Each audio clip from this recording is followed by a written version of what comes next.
Então, pessoal, vamos ver como instalar o WhatsApp aí no seu notebook ou PC. Vamos lá, menu iniciar.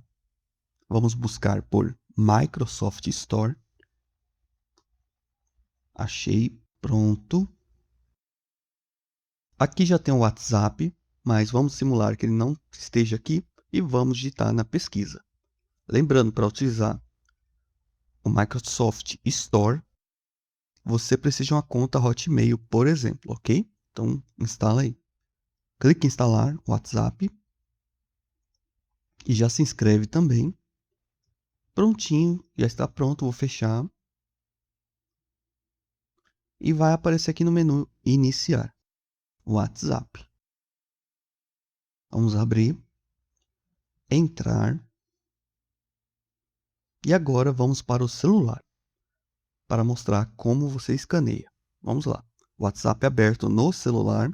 Vamos nos 3 pontinhos. Vamos em dispositivos conectados, conectar dispositivo. Ok. Aqui é para autorizar a câmera, tá? Permitir.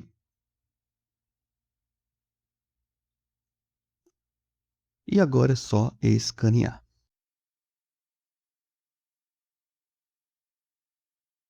E pronto, está conectando.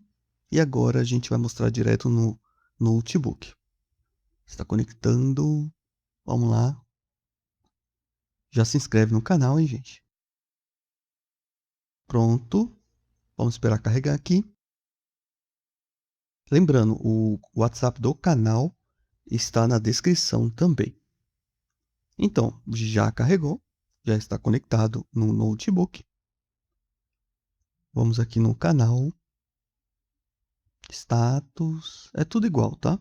Canais. E aqui está o nosso canal.